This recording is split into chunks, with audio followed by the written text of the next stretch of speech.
You are listening to The Globalist on Monocle Radio. The Globalist in association with UBS.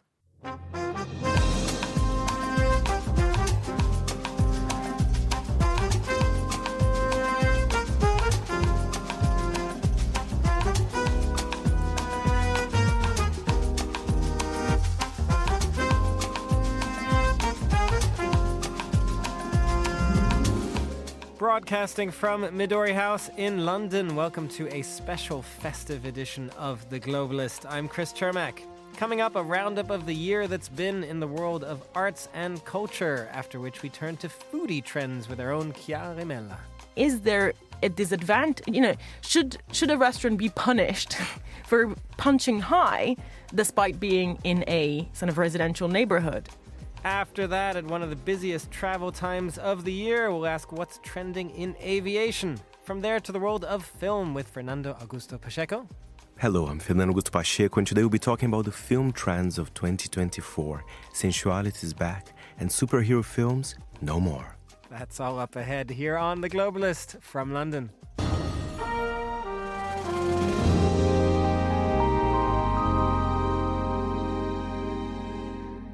This is The Globalist. I'm Chris Cermak, and we are going to start this Boxing Day roundup with the year in the world of arts and culture. And joining us right here in the studio to kick us off is the arts journalist, Ama Rose Abrams. Ama Rose, happy Boxing Day, if one can say that. Happy Boxing Day. I think we can, and we have. We have. It's a very UK thing. I feel like for listeners around the world, they're not necessarily going to be saying Happy Boxing Day. But what do we do over here in the UK? Nothing. I think Boxing Day is when we eat the leftovers. It is the leftovers day. It is very much the leftovers day. And then it is getting ready for all the events in the worlds of culture and arts that we're going to have in 2025. But we're, of course, going to focus a bit on what we've had in the past year. We're not going to discuss politics on this show, but before we talk about some of the events, one thing you were mentioning as well is that you've seen, I suppose, something of a shift in the arts world, a bit towards the Middle East. Absolutely. There's been a shift to young artists from the Middle East and offering their perspectives on a range of topics. And I think there's been a lot of focus in the rundowns of the year on shows, often artist-led shows and curated shows happening in Lebanon, Dubai, by young artists of their contemporaries, expressing their voices and their feelings about, I guess we're not going into politics, but the current status quo. Well, but it's interesting that I suppose this has been a result of the politics to some degree. I mean, is it your sense that this is something we just weren't really highlighting before? Absolutely. And I think there was maybe a slight misconception of a lot of these young artists. They're often like really interesting. It is a completely... A lot of them are curating shows to look at their perspectives out of a Western context. So it's not necessarily addressing any particular subject. It's just about, this is who I am, this is what I'm doing now. And there's a lot of really radical young women. There's a lot of quite radical social perspectives that exist outside what people might expect from the region. And there's also the returning interest from that, I suppose, from the West. Is that fair to say that there is Absolutely. This renewed recognition on that side as well? Yes, I mean, if you look at the Art Review Power 100, which is a big barometer, people really respect that list. Number one on that list is the director of the Sharjah Art Foundation, Hor Al-Qasimi. And she is a young curator. She is an Emirati princess. She's also a fantastic curator. She's curating the Sydney Biennial. She's working on a big art festival in Japan happening in 2025. And and she is... The foundation does a lot of really interesting things, like a show I think we're going to talk about later, the William Kentridge Shadow Over Shadow show at the Sharjah Art Foundation. There's just a huge amount of things that they're doing, and I think it's far more international than it used to be. Well, you did mention biennial there, and we're going to sort of start with that for a review of 2024, if we can turn to that now, because we have a couple of things you wanted to highlight from the Venice Biennale, which is, of course, always a big deal. Exactly. Last year was a Biennale, yeah. So we had the central show curated by Adriano Pedrosa, who runs MASBI in Sao Paulo, Foreigners Everywhere, which was it was an interesting show because there was a majority artists who hadn't been shown at the Biennale before. Some shows that had never been shown outside Latin America, South America. And it was, so people were kind of slightly up in arms because it's a contemporary exhibition, but there was a lot of historical work in the show. But I think his point in doing that and what made it so interesting was I could show you a lot of contemporary work from the continent, but without the context that a lot of the time had never been seen in Europe. What's it going to mean? So he added some of that context in, and I thought it made for a really interesting show, and it felt very fresh because a lot of the artists were unknown, essentially. And this goes back, actually, to the point that we were discussing with the Middle East, I suppose, bringing different perspectives. That's what this last year has been about as well. Yeah, 100%. And it's very interesting, as I think a lot of the conversations have been happening along these lines over the last few years. And I think now we're beginning to see the results of those conversations. We're beginning to see big kind of shows, the biggest art world event that there is, the Venice Biennale, really putting this front and centre in a way that, without, I guess, it being a new and radical thing, it's just now part of the landscape. So it doesn't feel like a new trend for someone who's embedded in the art world as I am. It feels like the start of this becoming the norm. Interesting. Well, one other thing you wanted to look at, Lafayette Anticipations, was one of your highlights. Tell us what that is and what caught your eye about it. It's a fantastic institution. Actually, it's a Fondation d'Entreprise, which is a kind of an offspring of Galerie Lafayette in Paris, in the Marais. It's a wonderfully designed space that kind of tessellates almost to the needs of the exhibition. The floors move, levels and the walls can change. It's a really interesting space. And young LA-based artist Martine Sims had a show there called Total, and it's a very highly conceptual show that looks at I guess, the life and work of an artist. There were several market stalls set up where you could buy merch. And there was lots of footage of her in the studio in Los Angeles. And then there was lots of footage of her on social media doing the other side of the work of an artist. And it seemed to really look at production as a whole and what it means to be a contemporary artist working now. And there's something slightly overwhelming about it. You just realise the level of work involved. But it was a humorous and clever observation of that existence. It's interesting. I can't help but bring the parallel as well that Paris had the Olympics last year and is handing off to Los Angeles. So there was some symmetry there as well. Exactly. It was a clever kind of piece of scheduling there. Well, we want to focus also on a few things that have been happening here in London. Tell us, first of all, as you touched on at the top, William Kentridge, yeah, fantastic, legendary artist at the top of his game, a wonderful person. He obviously had his show at the Royal Academy and then went on to have this show in Sharjah, which looked at all his performance work. And it was it's a lot of the ephemera from the theatre productions that he does in Cape Town in South Africa and that he's done all over the world, staging these operas, but also ephemera from the films he's made and the sets that he builds, even these like really elaborate maquettes that he builds as art pieces. It was really interesting to look at his work through performance as we think of him as a visual artist, as a drawer, but even his wonderful drawings that you'll see on the walls of his static shows, are drawn directly on. There's a performative element there. And I think on looking at the show, it gave you a new perspective into the work that we know and love from him, which was the spontaneity and the openness of what he does, despite being such a established and well-respected figure. And what is your sense of this sort of performative artist? That type of work, that type of show, is that something that's increasingly popular as well? I think it's popular in some ways. I think it's great if you're good at that as an artist in the social media age or in the age of video, which we have, it's videos, it's everywhere.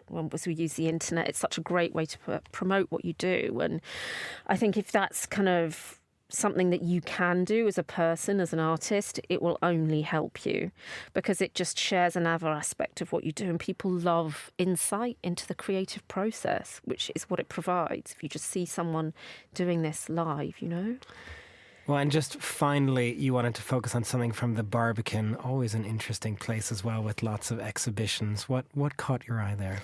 I loved the Francis Elise exhibition at the Barbican. Okay, a wonderful artist, conceptual artist, again with a long history of interesting projects. But this is a side project. The exhibition called Ricochets focused on a long side project he's essentially done, which is filming children playing games in the cities where he's been creating projects.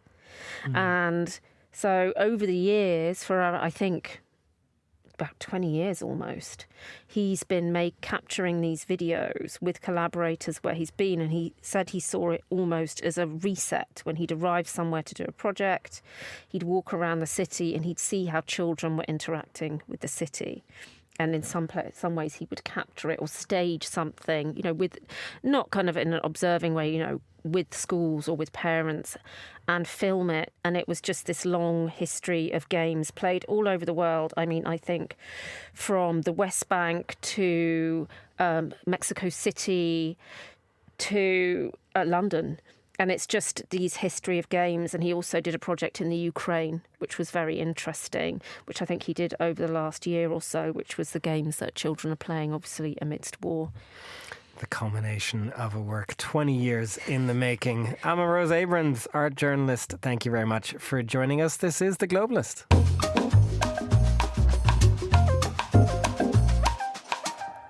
You are back with The Globalist and with our stomachs full from Christmas Day meals galore. It is time now for a review of the year that was in the world of food and drink. And for that, I can think of nobody better to be joined here in the studio then by Chiara Mella, host of our own foodie podcast, The Menu. Hello, Chiara. I really enjoyed how you said my name in this sort of Germanic accent. That's never happened before. It feels very Mittel-European and festive. This is my attempt to do it in an Italian accent that always comes out German. I have that with French and with Italian, apparently, clearly, that it comes out German rather than American. It's my Austrian rather than American side that comes out. It's a mystery to me, but I can't roll my R's. The multilingual brain does wonders.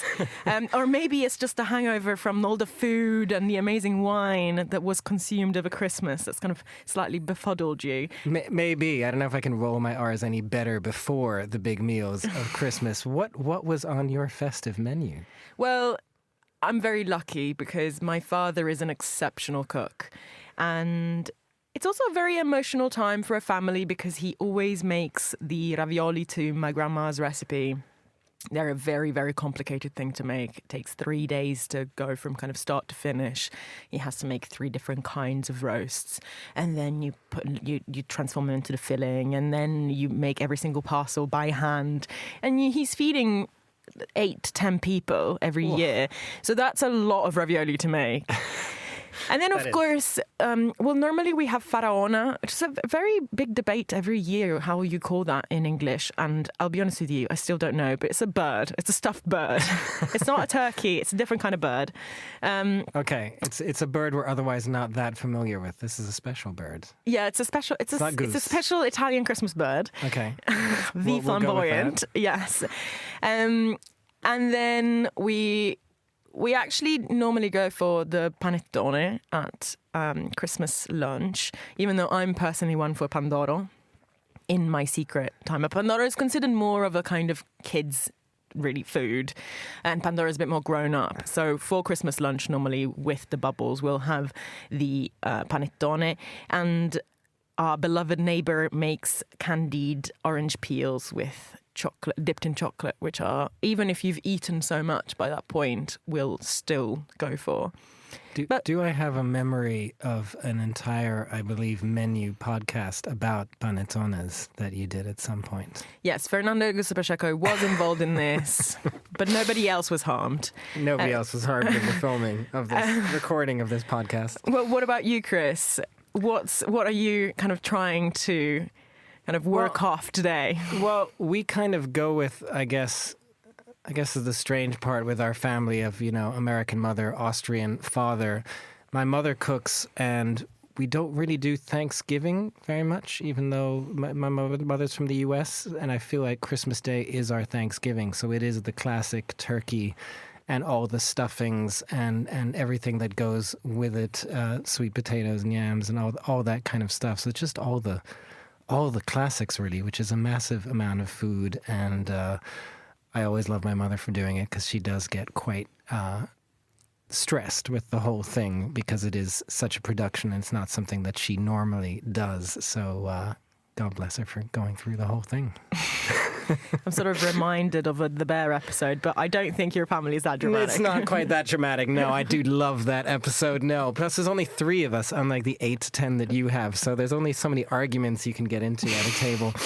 Very nice. An amazing episode. But anyway, moving on, we do want to discuss a few of the trends of the last year in the world of food and drink. And you wanted to start with the revival of French food. Did it ever go away? No, I don't know if it went away, but certainly I don't think it was revered as the height of cool for a long time. And this is something that I think we have certainly experienced and observed here in London, where suddenly every cool new opening was sort of French-inspired, bistro-inspired. And I think it spans both the kind of this sort of pretend lower end with the bistro-inspired openings, but also the higher end. You have restaurants like Maison Francois that are really leaning into the kind of the pomp and the ceremony and the cutlery and the kind of the abundance of traditional French fare. I think for a long time French food was considered either kind of stuffy or a bit old school, but it's exactly those types of connotations in some respects that I think are bringing it back right now. And I think when, the menu did have an episode entirely dedicated to French food, and we traveled the world with it. And it seems like this is really happening, like not just in the UK, but also in the States. We had a story from there. People are really drawing back from this very classical approach to cooking that does go heavy on the butter, doesn't hold back. It's not necessarily always very pretty. It's very awfully. It really packs a punch.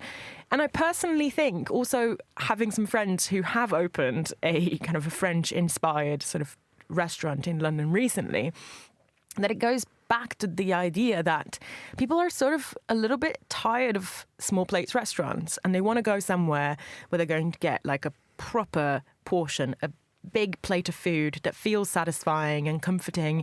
And many of them are sort of quite glad to return to a sort of prix type of model where you do get starter, main, dessert. Because, the pendulum will always swing, and, we probably reached the apex of the small plates. And now, not that it's going away, and it couldn't go away, it's still a huge deal. But there is a bit of a pushback, I think.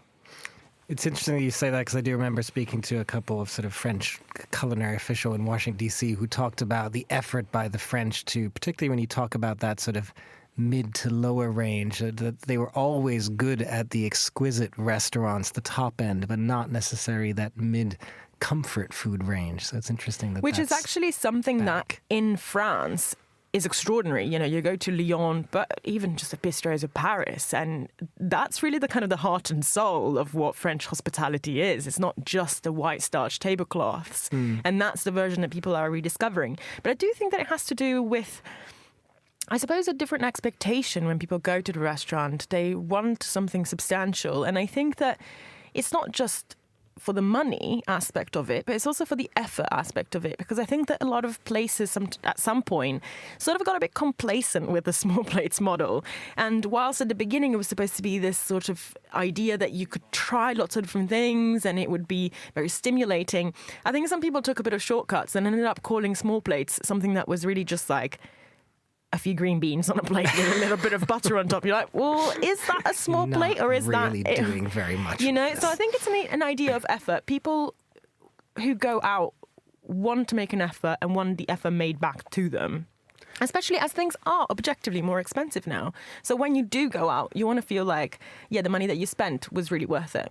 You do want to go out, you do want to spend money. You do also, though, want to spend money in your own neighborhood. And that's something else that you wanted to talk about that's interesting. This idea of the neighborhood restaurant when we don't want to go to the center of a city, and how that's been sort of redefined this year.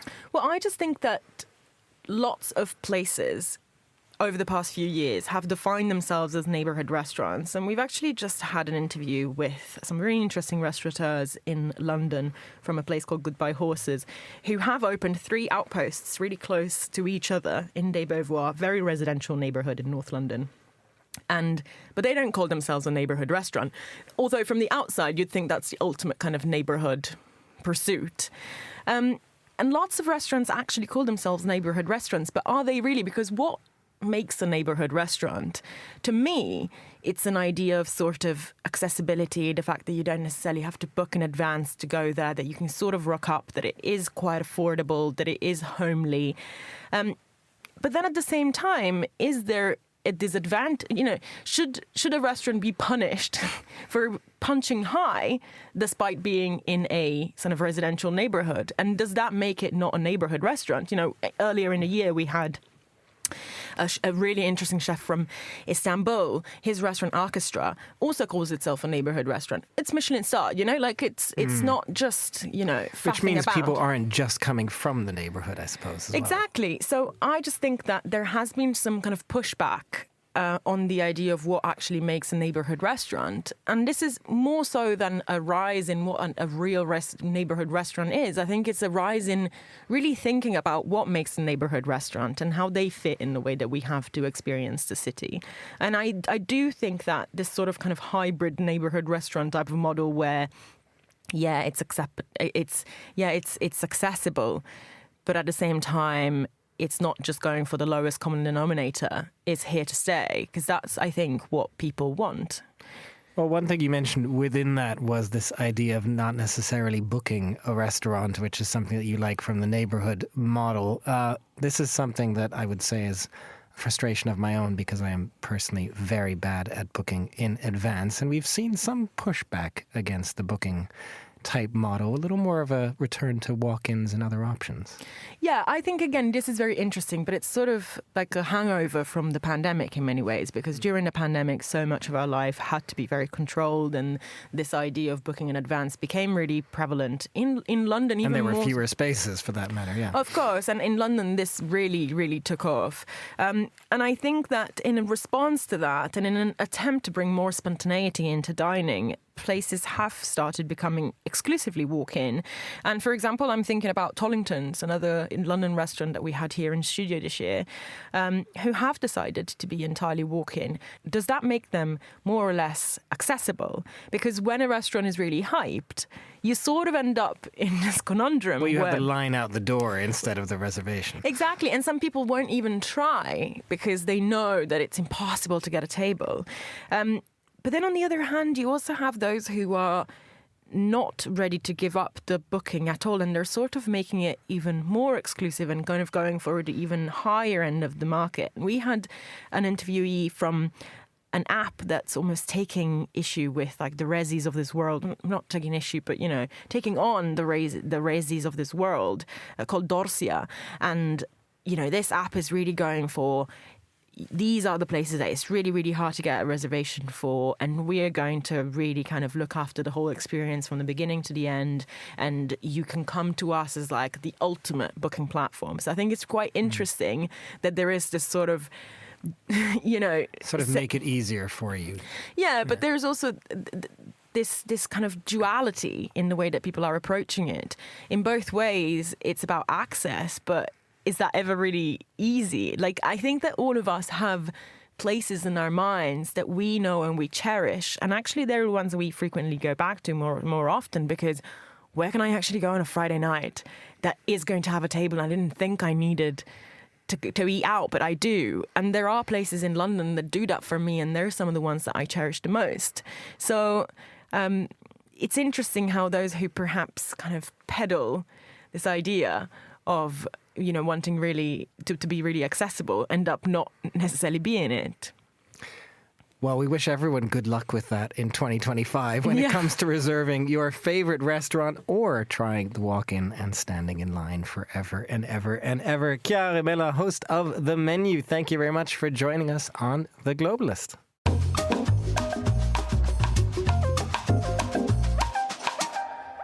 You are back with The Globalist, and now it is the very height of the travel season. And joining me for a look at the aviation sector, which has had an extremely busy and somewhat tumultuous year, is the aviation expert, Sally Gethin. Sally, thanks so much for coming on this Boxing Day show. It is a busy time for travel, but any look at the aviation industry in 2024 cannot help but start with Boeing. It's been quite the year for them.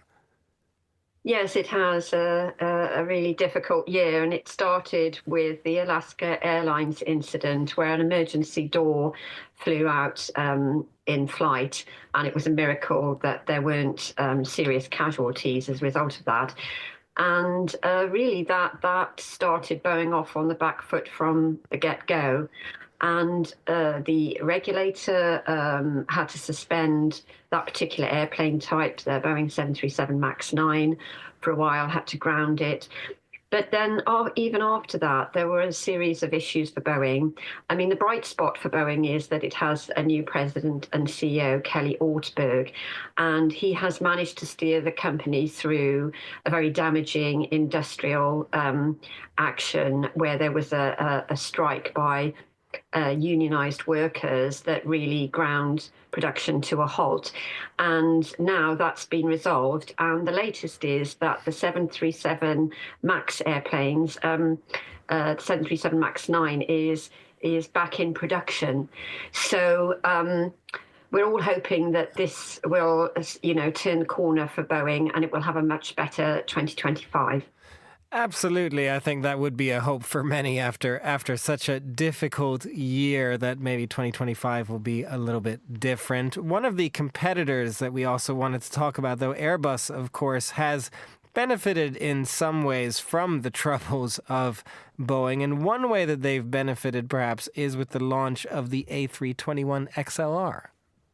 Yes, to great fanfare. And really, this is a game changer for not only the airline industry, but for travellers and passengers everywhere, because this is what's called a single aisle airplane that's able to go much further than previous single aisle planes. Normally, for very long haul routes, you'd have a twin aisle, a wide body aircraft with all the associated extra operating costs with that, not least the fuel.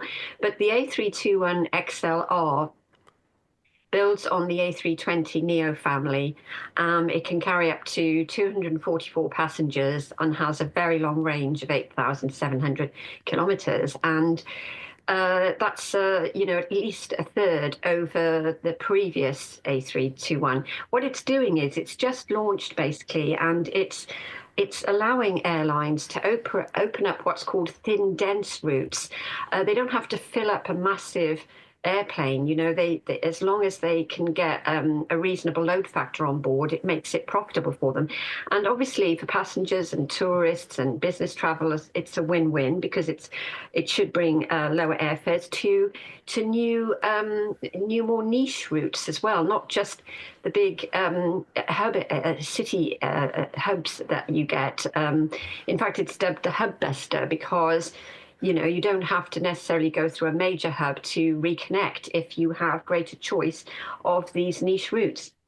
That is really interesting and something that will change travel to a large degree in 2025. So interesting one to bring up. But when it comes to the actual busy travel routes that are out there, I suppose the ones that are not the hub-busting ones you just described there from Airbus, what have you seen in that space? Because there have been some new routes kind of coming into the top 20 of the busiest global routes, particularly Middle East and Gulf carriers.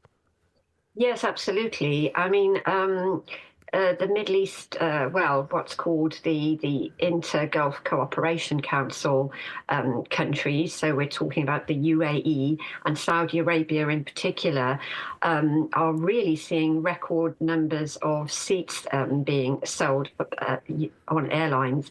And Dubai, Riyadh in particular, has been ranked as one of the world's top 10 busiest routes in 2024. And this is really marking a significant shift in the global aviation sector, because it shows that there is sufficient demand to sustain that air travel. I mean, Saudi Arabia is promoting its heritage, it's investing more in new tourism destinations, and Dubai, of course, has that enviable position of being a major hub in its own right anyway. So we're seeing more than enough travel to sustain lucrative routes for airlines such as Emirates and Saudi Airlines. All those airlines in that particular region are doing really well. And in fact, it's also pockets around the world that are showing an increase in travel as well. So in Southeast Asia too, and in other parts of the world. So I think we could see that, major shifts in air travel now from the traditional ones to new, more opening up areas that are increasingly seeing greater economic success, and also with tourism too. Really interesting, Sally. Some interesting developments heading into 2025 in the world of aviation. That was Sally Gethin. Thanks very much for joining us. This is The Globalist.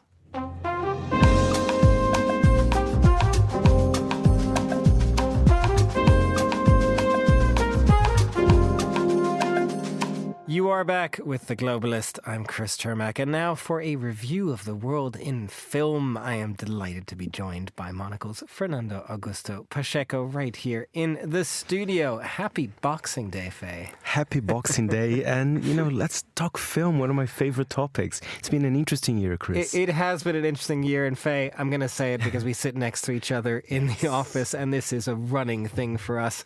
Sex is back. It is back, and I'm so happy in the big screen because... You were always so excited about this, can I just say to our listeners? Last year, it wasn't back. I was very sad. I wrote a column saying, where is it? But this year, sensuality is back to the big screen. It's like they listened to you, Faye. And if I may, Chris, we have a little clip of a film that I think encapsulates that idea. We're going to play right now a clip of Challengers. Hey, come hang out with us later. Want me to come tuck you in? No, we just keep talking. How often does this happen? Going after the same girl? Not as often as you think. We usually have different types. So you're saying I should be flattered? Aren't you everybody's type? Come here. Which one of us? Yeah, it's so good. And it's a film for you as well, Chris, because it's about tennis. I have seen it. I have seen Challengers. It was very good. I would say tennis took a bit of a backseat to everything else, which is to your point, I suppose. But, sensuality and sexuality, they are back in different ways. Of course, the industry has been through many thinking, how can we film a sex scene, But now it's much safer. There's more diversity when it comes to it. We have amazing films like Queer featuring Daniel Craig as well. We have even a new version of Emmanuel, the classic softcore French film from the 70s, but this time from a more kind of feminist perspective on it as well. So it's been a very good year. Well, in fact, this is the big question then. Was this a blip or is it back for good?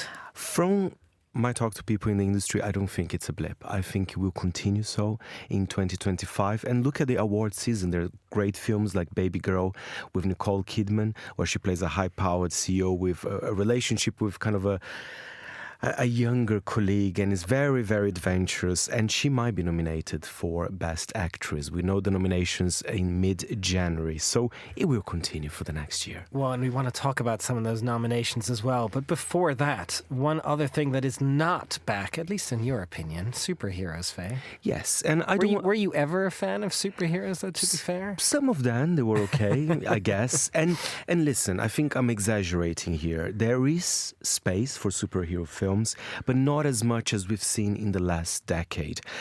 So, for example, this year we had the success of Deadpool and Wolverine. You know, it did more than $1 billion at the box office. That was a blip for the superhero films, because we have many others. There were massive flops, including Kraven the Hunter. And I think what studios are learning, who cares about Kraven the Hunter? Let's be honest here. Studios, they need to decide which superhero film. So suddenly they need to pick their strengths. That's certainly true. They need to pick their strengths. So no superheroes this year, with the exception of Deadpool and Wolverine. But animation, Chris, looking at the top 10 films of the year, just looking at the box office, we had 4 animations. Inside Out 2 was the top film of the year with $1.7 billion. And then we had Despicable Me 4, Moana 2, and Kung Fu Panda 4. But where is the originality? That's my only concern. It's amazing that they're all so big on there, but they're all also sequels. This is the world we live in, I suppose. But Faye, when it comes to the originality, we do have something else to discuss finally, because when it comes to the Oscars and the race, it is all about the year of the actress. It is the year of the actress. And, you know, I'm fair here. So, for example, last year, I think the Best Actor category was a little bit stronger. This year is completely the opposite. You know, lots of female-led films with incredible performances. Whoever is going to be nominated for the top 5 Best Actors at the Oscars, it will be tough. You know, I did mention Nicole Kidman with Baby Girl, right? But there's one tour de force performance. We have a final clip for you. This has been one of my favorite films of 2024. So much so, I've seen it twice, and I'm getting ready to watch it again at this end of the year. It is The Substance, of course. You have to control yourself!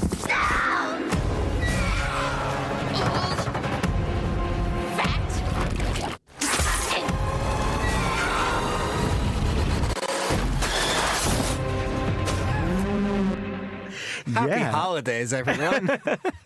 Honestly, I mean, it's happy holidays. I mean, the set design is amazing. Demi Moore is great. Yeah, maybe don't watch with your granny having a cup of tea. I think you have to choose the time to watch The Substance. Are you going to wait for New Year's Eve? Like, when are you going to watch this one? New Year's is great, because then you're having a few drinks, you're in the mood, you know? But what a performance as well. It's intense, though. It is intense. It is intense. And there is Demi Moore, Angelina Jolie as well, playing Maria Callas in Maria. I think another amazing performance. And a Brazilian actress, Fernanda Torres, with I'm Still Here. She could be nominated as well. Fernando Augusto Pacheco, thank you so much for joining us and offering us your tips for the best films of 2024 and heading into 2025. And that's all the time we have for today's program. Thanks to our producers, Hassan Anderson, and our studio manager, Elliot Greenfield. After the headlines, there is more music on the way. The briefing is at midday here in London. The Globalist returns at the same time tomorrow. I'm Chris Cermak. Thanks very much for tuning in, and happy Boxing Day.